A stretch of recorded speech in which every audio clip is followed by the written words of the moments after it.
دوسری سورہ ہم نے جو تلاوت کی سورۃ النور، سورہ نور ہے، اس میں احکام بہت سارے آئے ہیں۔ اس کی شروعات جو ہے وہی بہت ایک سخت ترین گناہ اسلام میں اس کی مذمت میں آئی، زنا۔ اللہ نے قرآن میں جگہ جگہ فرمایا وَلَا تَقْرَبُوا الزِّنَا إِنَّهُ كَانَ فَاحِشَةً وَسَاءَ سَبِيلًا، زنا کے قریب بھی مت جانا۔ اللہ فرماتا ہے بے شک وہ سب سے بری چیز ہے اور سب سے برا راستہ ہے۔ نبی کریم صلی اللہ علیہ وسلم نے فرمایا کہ جب مومن کوئی مسلمان زنا کر رہا ہو تو ایمان کی حالت میں وہ زنا کر ہی نہیں سکتا۔ یہ بات یاد رکھ لو آپ، ایمان کی حالت میں کوئی زنا نہیں کر سکتا۔ فرمایا گیا جب زنا کر رہا ہو تو اس کا ایمان اٹھا لیا جاتا ہے، ایمان اس کے ساتھ نہیں ہوتا، ایمان اٹھا لیا جاتا ہے۔ ایمان اور زنا جمع ہو ہی نہیں سکتے ایک انسان کے اندر۔ یہ بہت سخت وعید ہے میرے آقا صلی اللہ علیہ وسلم کی حدیث پاک میں۔ ایمان کی حالت میں زنا نہیں ہوتا، اور جب زنا کر رہا ہوتا ہے تو ایمان نکال لیا جاتا ہے، وہ معلق ہوتا ہے، آسمانوں پر لٹکا ہوتا ہے۔ اس زنا کے حالت میں اس کے ساتھ ایمان نہیں ہوتا۔ اب جو آیتیں آئی ہیں اللہ فرماتا ہے الزانیۃ والزانی فاجلدوا کل واحد منہما 100 جلدہ، زنا کرنے والے مرد اور زنا کرنے والی عورت کو 100 کوڑے مارو۔ یہ ان کے لیے ہے جو غیر شادی شدہ ہے، اور جو شادی شدہ ہیں ان کے لیے رجم ہے۔ رجم کا مطلب ہے پتھروں سے اتنا مارو کہ وہ ختم ہو جائے، ان کی موت تک انہیں سنگسار کرنا ہوگا۔ یہ اتنی ہیبتناک سزا ہے دنیا میں کہ دیکھو تو رونگٹے کانپ جائیں آپ کے، لیکن لوگوں کو ایسا لگتا ہے کہ ایسی اتنی بڑی سخت سزا کیوں ہے؟ میرے عزیزو، یہ ایک ناسور ہے، ایک کینسر ہے معاشرے کا، یہ کینسر ہے۔ جب کیمو کرتا ہے ڈاکٹر تو بہت سخت تکلیف ہوتی ہے۔ کیمو تھراپی آسان نہیں ہے، پورے جسم کے بال جل جاتے ہیں، خون میں پتہ نہیں کیا سے کیا ہو جاتا ہے۔ کیوں؟ ایک پھوڑی کہیں پر کینسر کی آئی ہوتی ہے، اس کو ختم کرنے کے لیے پتہ نہیں 10 12 کیمو دیے جاتے ہیں۔ زنا جو ہے پورے معاشرے کا ناسور ہے، کینسر ہے، اور اگر اس پھوڑی کو نہیں ختم کیا گیا تو ہر ایک کے ہاں یہی چیز، یہی پھوڑی ہوگی، یہ وائرس کی طرح پھیلے گا۔ اور اسلام نے یہ سب سے بڑی سزا رکھی ہے زنا میں، سب سے بڑی سزا ہے۔ آج دنیا یہ مطالبہ کر رہی ہے کہ ریپسٹ کو اسلامی سزا دی جائے۔ کیوں؟ ان کی بیٹیوں کا جب ریپ ہو جائے تو وہ چلاتے ہیں۔ اسلام وہ ہے جو ہر ایک کی بیٹی کو بیٹی کا ہی درجہ دیتا ہے، ایک عظیم خاتون کا ہی درجہ دیتا ہے۔ زنا چاہے بالجبر ہو بالرضا ہو، دونوں زنا ہے، یعنی زور زبردستی کیا ہوا زنا ہی ہے، خوشی سے کیا ہوا اور بڑا گناہ ہے، اور بڑا گناہ ہے، اس میں اور زیادہ ہلاکت ہے۔ اس کے متعلق حدیث پاک میں ہے زانی کے لیے 15 عذابات ہیں، 15 عذاب ہیں۔ 5 دنیا میں دیے جائیں گے، 5 قبر میں دیے جائیں گے، اور 5 قیامت کے دن دیے جائیں گے۔ یہ 15 عذابات وہ جھیلتا رہے گا زانی، 5 دنیا میں، 5 قبر میں، اور 5 قیامت کے دن۔ جو سب سے بڑا عذاب ہے اس کے لیے، میں نے جو سمجھا، یہ 15 کی میں اگر تفصیل بیان کروں تو بہت لمبا ٹائم جائے گا۔ یہ 15 عذابات کیا کیا ہیں؟ دنیا میں جیسے اس کے رزق کی برکت ختم ہوگی، اس کے چہرے کی رونق اٹھا لی جائے گی، اور جو 5 عذابات اس کے دنیا میں ہونے والے ہیں، اس طرح سے 15 عذابات میں جو سب سے بڑا عذاب میں نے جو سمجھا وہ یہ ہے کہ قیامت کے دن رب تعالیٰ اس کی طرف نظر بھی نہیں فرمائے گا۔ یہ سب سے بڑا عذاب نہیں ہے تو اور کیا ہے؟ اور نبی پاک صلی اللہ تعالیٰ علیہ وسلم کی بہت ساری حدیثیں ہیں کہ اللہ تعالیٰ اس کو نہ عرش کا سایہ عطا فرمائے گا اور نہ اس کی طرف نظر فرمائے گا، بلکہ یہ فرمایا کہ جنت 500 سال کی مسافت سے اس کی خوشبو آ رہی ہوگی، لیکن زانی وہ خوشبو بھی نہیں سونگھ سکے گا۔ بڑی سخت سزا ہے۔ اور میرے عزیزو، اس سورے میں اللہ تعالیٰ نے کئی مرتبہ یہ زانیوں کا ذکر فرمایا، الزانیۃ والزانی فجلدوا کل واحد منہما 100 جلدہ، 100 کوڑے مارو، ولا تأخذکم بہما رأفۃ فی دین اللہ، اور اللہ کے دین میں کوئی ہمدردی مت لینا، یہ بھی حکم ہے، کسی کے ساتھ نرمی مت کرنا، ایسے اگر کسی کے ساتھ ہو گیا ہے تو ان کنتم تؤمنون باللہ والیوم الاخر، اللہ فرما رہا ہے اگر تم اللہ اور آخرت پر ایمان رکھتے ہو تو ذرا برابر بھی نرمی نہ لینا اس پر۔ وہ اور دوسرا ایک اور سخت حکم یہ ہے، وَلْيَشْهَدْ عَذَابَهُمَا طَائِفَةٌ مِّنَ الْمُؤْمِنِينَ، زانی اور زانیہ کو چپکے سے کہیں سزا مت دے دینا، بلکہ اللہ فرما رہا ہے ان دونوں کے عذاب پر پورے مومنوں کو گواہ بناؤ، سب کے سامنے ان کی سزا ہو۔ آپ کو پتہ ہے نبی پاک صلی اللہ تعالیٰ علیہ وسلم کے صحابہ میں حضرت ماعز اسلمی کا نام ملتا ہے، ایک صحابی تھے، یہ ایک دن روتے ہوئے بارگاہ رسالت میں آپ صلی اللہ علیہ وسلم میں آئے، کہا آقا مجھ سے گناہ ہو گیا ہے۔ حضور نے فرمایا کیا ہوا؟ کہا کہ میں بتا نہیں سکتا۔ حضور نے پھر پوچھا بتاؤ تو صحیح کیا ہوا ہے؟ کہا بولتا ہوں تو منہ کو کلیجہ آ جاتا ہے، کلیجہ منہ کو آ جائے اس طرح کی چیز ہے میں نہیں کہہ سکتا۔ حضور نے فرمایا بتاؤ ماعز تمہارے لیے ہم ذریعے حل تلاش کر کے بتا دیں؟ انہوں نے کہا یا رسول اللہ مجھ سے زنا ہو گیا ہے۔ اتنا کہنا تھا نبی پاک صلی اللہ علیہ وسلم نے اپنا چہرہ پھیر لیا، صحابی ہیں حضور کے، خطا ہو گئی میرے آقا لیکن آیا ہوں آپ کے دربار میں۔ جب حضور نے اپنا چہرہ پھیر لیا اب بچا کیا تھا؟ اب وہ رونے گڑ گڑانے لگے، قدموں میں گر گئے، اتنا روتے رہے اتنا روتے رہے۔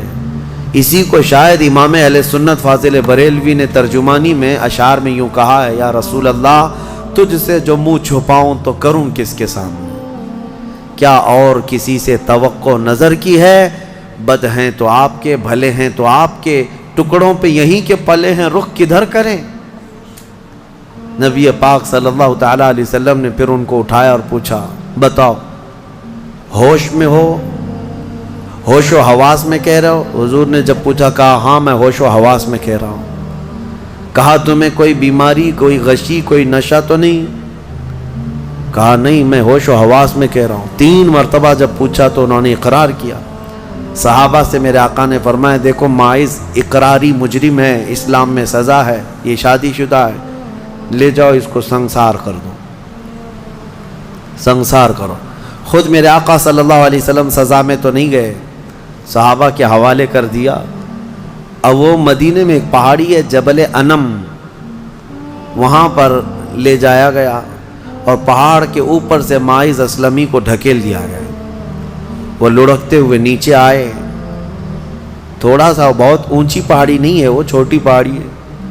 پھر وہاں سے جتنے صحابہ تھے ان سب نے پتھر مارنا شروع کیا اور سب اتنے پتھر برسائے گئے تھے کہ ماعز اسلمی کی روح نکل گئی، انتقال ہو گیا، زخمی حالت میں تھے۔ جب واپس آئے میرے آقا صلی اللہ علیہ وسلم غمگین تھے۔ اس وقت صحابہ سے پوچھ رہے تھے بتاؤ ماعز کے ساتھ کیا کیا تم نے؟ کہا حضور سب ان کو سنسار کر رہے تھے۔ ایک صحابی آگے بڑھ کر کہتے میرے ہاتھ میں اونٹ کی ہڈی تھی، وہ لے کر کے میں نے مارا تو ماعز کی کھوپڑی پر لگ گیا، خون کا فوارہ اچھل کر میرے بدن پہ آیا۔ میں نے یہ کہا یہ کس پاپی کا خون لگ گیا، یہ کس خطاکار کا خون لگ گیا؟ میں کپڑے جھاڑ کر کے باہر آ رہا۔ میرے آقا صلی اللہ تعالیٰ علیہ وسلم کو بڑا غم ہوا، کھڑے ہو گئے، کہا یہ جملہ مت کہو، ماعز نے موت سے پہلے سچی توبہ کر لی۔ سزا تو دینی ہی تھی، اسلامی حکومت ہے تو سزا دی جائے گی، صرف توبہ کافی نہیں ہے۔ توبہ کر لی لیکن اب اس کے لیے برا جملہ مت کہو۔ میرے آقا نے فرمایا اللہ تعالیٰ نے ماعز کی سچی توبہ کی وجہ سے جبرائیل کو بھیجا اور یہ فرمایا یا رسول اللہ آپ کے غلام نے ایسی توبہ کی ہے کہ اس کی توبہ کے عوض اللہ نے پورے مدینے والوں کی گناہ معاف فرمایا، سب کی توبہ کے برابر فرما دیا۔ میرے عزیزو سزا تو دی گئی۔ ایک اور صحابی آئے، وہ بھی آئی تھی بارگاہ رسالت میں آپ صلی اللہ علیہ وسلم میں، کہا کہ مجھ سے خطا ہو گئی ہے، حمل بھی تھا۔ حضور نے فرمایا جاؤ بچے کی ولادت کے بعد آؤ۔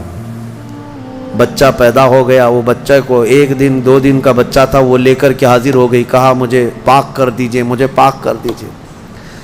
ان صحابہ کو یہ ڈر تھا کہ قیامت کی سزا بہت سخت ہے، دنیا ہی میں لے لو بہتر ہے، بہت عظیم ہے سزا جو قیامت کے متعلق فرمایا گیا۔ وہاں تو ہلکی سزا یہ ہے زنا پر کہ فرشتے لوہے کی سلاخ جو ہوتے ہیں وہ گرما کر کے ان کی شرمگاہوں پر مار رہے ہوں گے، اور ان کی شرمگاہوں سے جو پیپ نکل رہا ہوگا محشر کے دن، فرمایا کہ ان کی بدبو سے پورے محشر والے کانپ رہے ہوں گے۔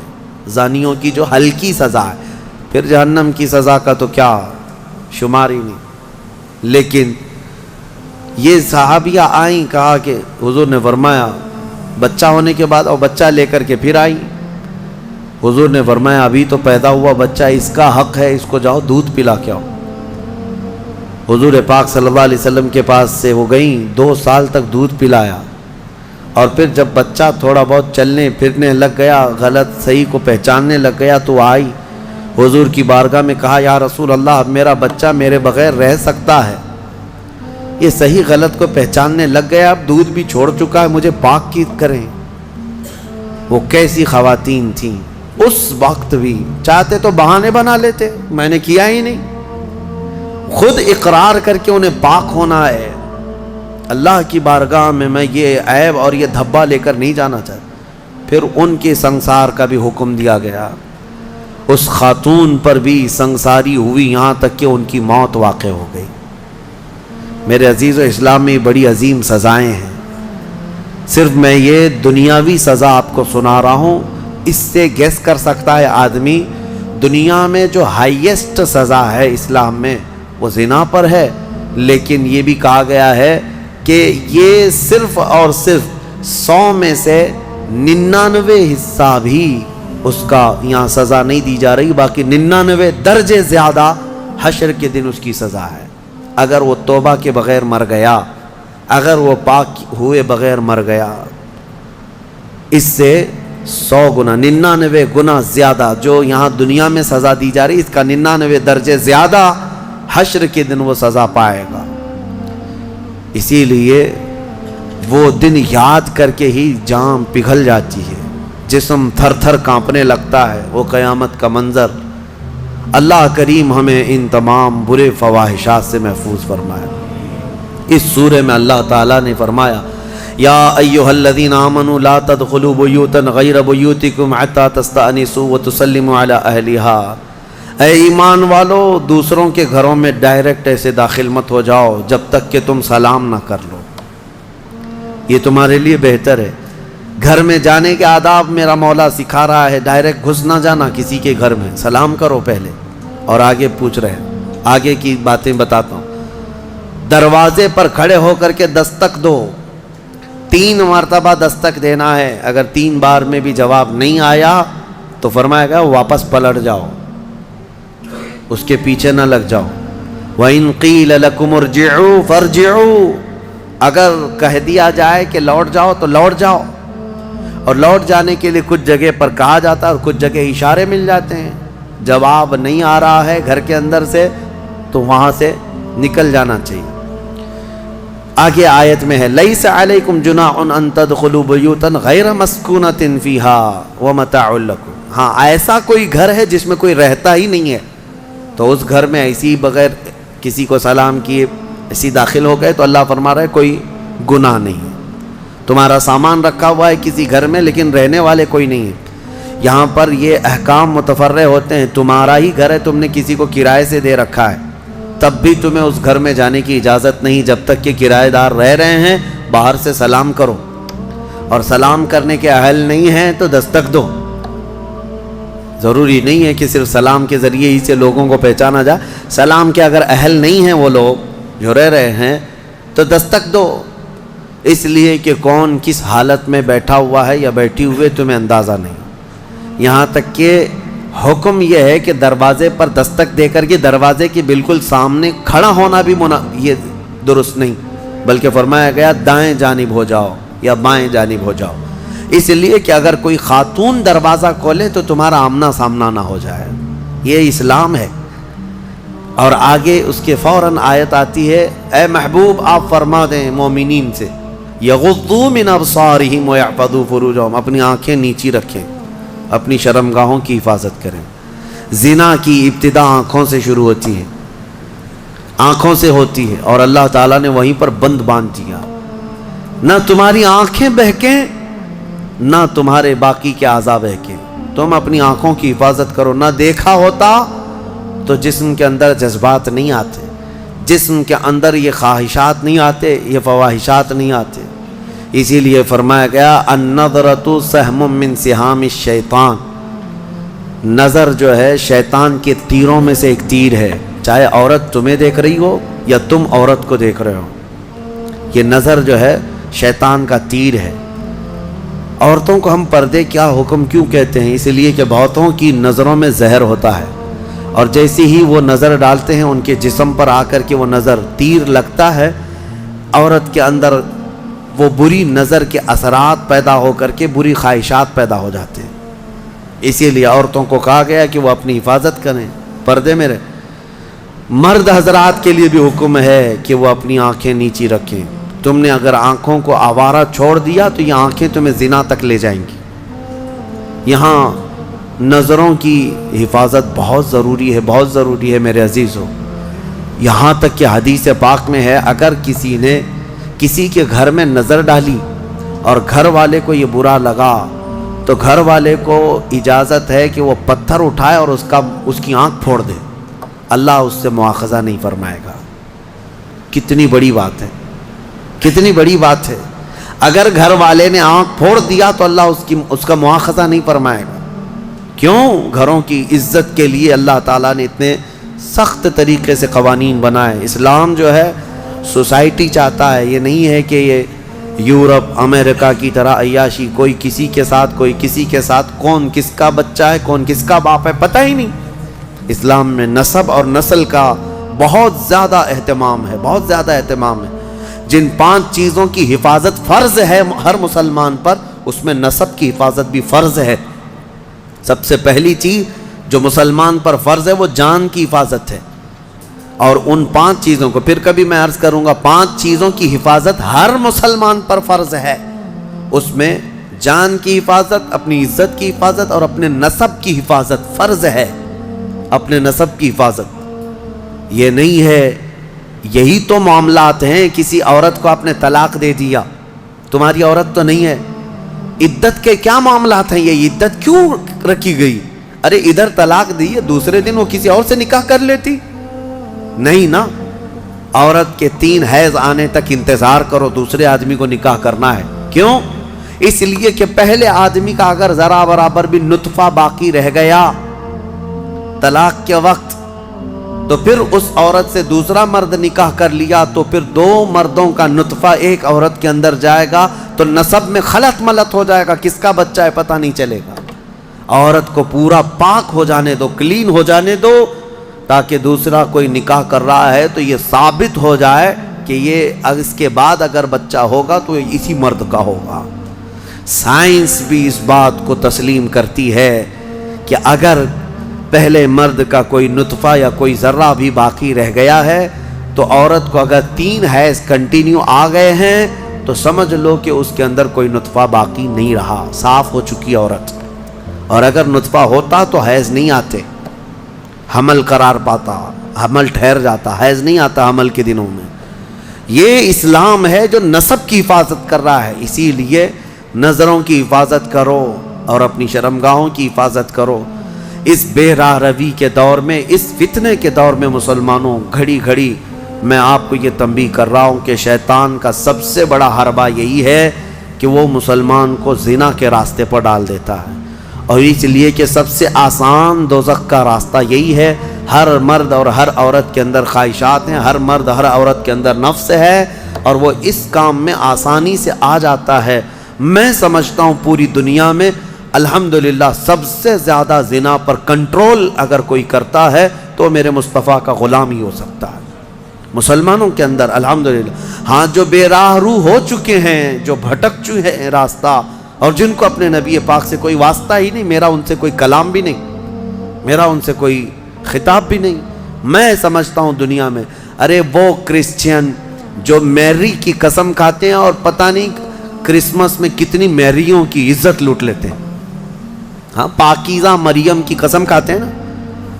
ہاں وہ جو ہے میری حضرت بی بی مریم کو کہتے ہیں جو سب سے پاکیزہ عورت ہے. اگر سب سے پاکیزہ خاتون پر ان کا ایمان ہے تو پھر یہ کرسمس میں ہوتا کیا ہے؟ پتہ نہیں کتنی عورتیں اس دن زنا کی شکار ہو جاتی ہیں. تو یہ میری کی قسم اٹھانے والے ہی میریوں کو لوٹ لیتے ہیں. اسلام یہ نہیں ہے.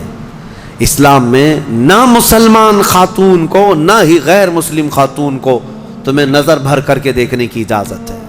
ہاں اگر کوئی بھٹک گیا ہے تو اسلامی حکم پر نہیں چل رہا ہے، لیکن اگر اسلام پر چل رہا ہے تو میں دعوے کے ساتھ کہہ سکتا ہوں، دعوے کے ساتھ پوری دنیا میں اس مرض پر سب سے بہترین کنٹرولنگ کا راستہ کسی کا ہے تو وہ محمد رسول اللہ کا ہے، میرے آقا صلی اللہ علیہ وسلم. میرے عزیزو، اس سے بچنے کے لیے ہی تو میرے آقا نے فرمایا کہ شادی کر لو، نکاح کر لو، نکاح کو آسان بناؤ تاکہ زنا کرنا مشکل ہو جائے.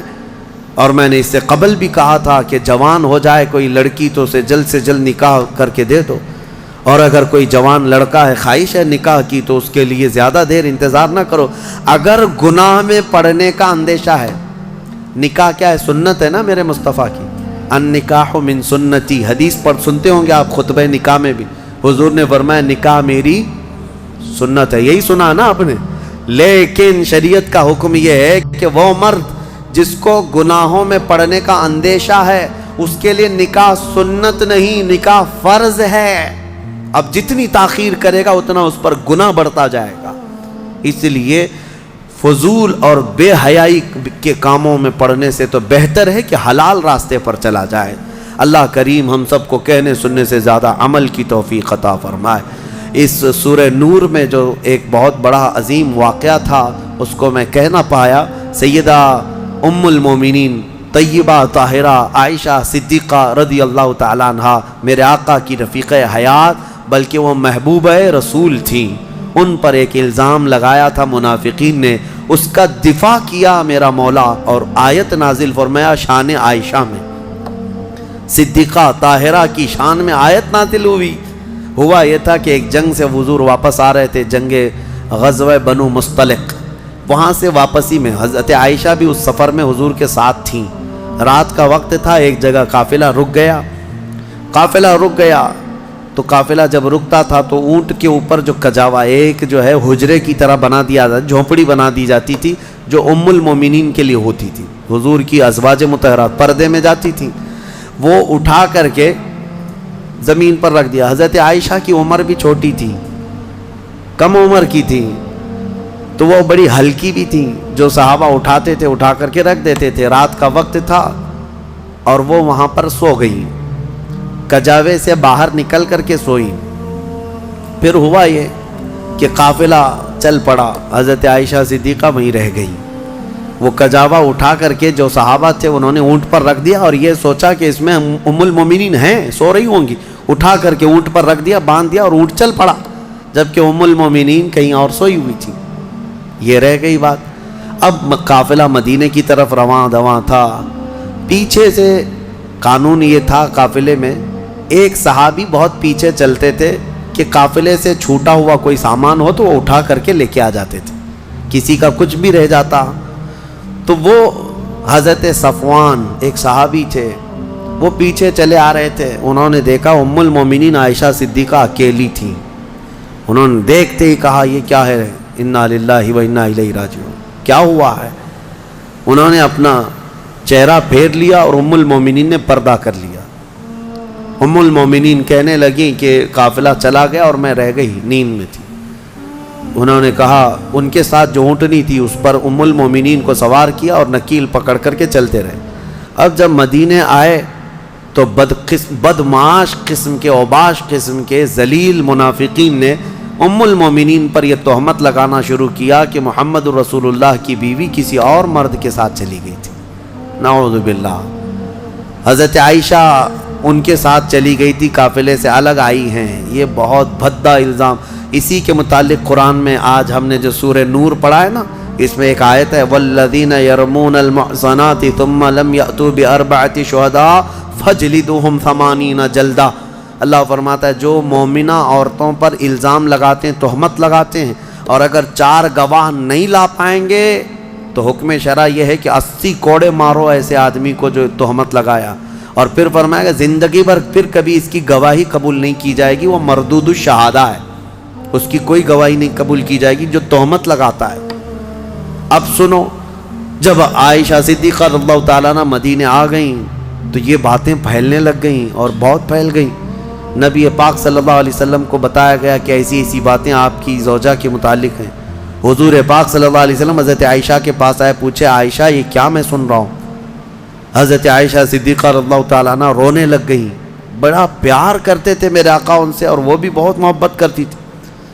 حضور پاک صلی اللہ علیہ وسلم نے پھر ہوا یہ کہ حضرت عائشہ سے بات کرنا بھی چھوڑ دیا حضور نے، کہ میں اس وقت تک انتظار کروں گا جب اللہ تعالیٰ کا حکم آ جائے۔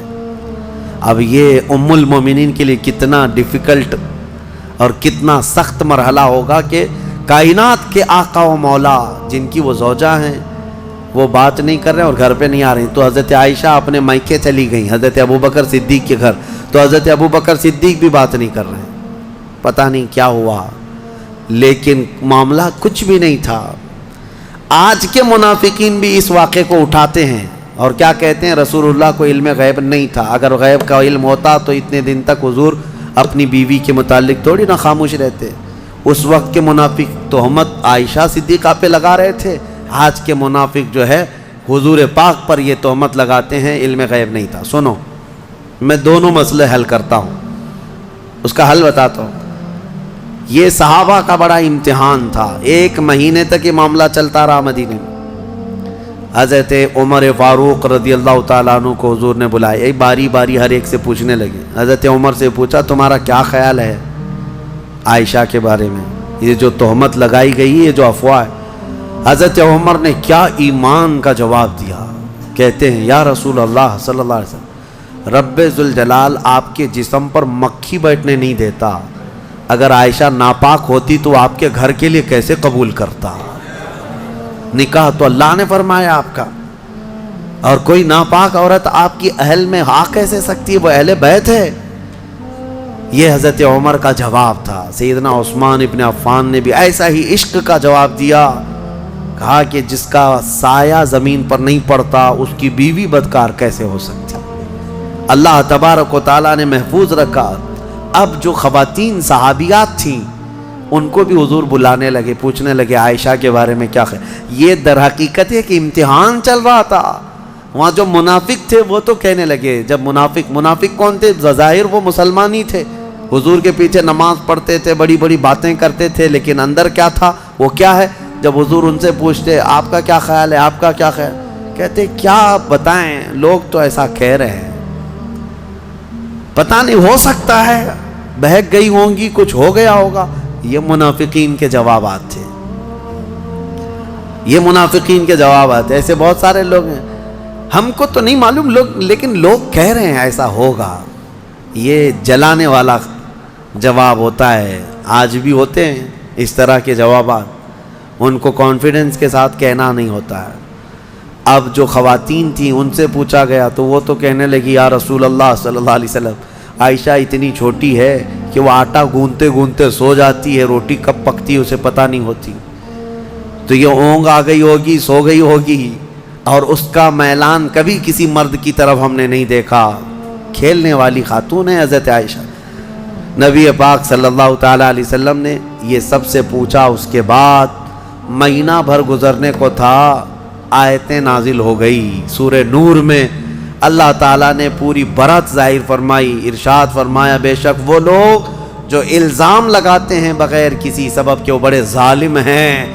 ماں عائشہ صدیقہ کی برات میں جب آیت نازل ہوئی، حضور آئے حضرت عائشہ کے گھر، حضرت ابوبکر صدیق کو بتا دیا تھا کہ آیت عائشہ کی برات میں صفائی میں نازل ہو گئی ہے، تو پھر حضرت ابوبکر بھی دوڑے دوڑے عائشہ صدیقہ کو خبر دینے چلے گئے، اور جب حضرت عائشہ نے یہ خبر سن لی تو اس قدر اس دن خوشیوں سے پھولے نہ سما رہی تھی کہ نبی پاک صلی اللہ تعالیٰ علیہ وسلم جب گئے گھر تو وہ ان کی محبت کا معاملہ تھا. حضور ان سے بات کر رہے تھے تو حضرت عائشہ حضور کے سامنے نہیں آ رہی تھی. کہا نہیں میں پہلے آپ سے نہیں بات کروں گی, میں پہلے اس مولا کا سجدہ ادا کروں گی جس نے میری برت کا اظہار فرمایا.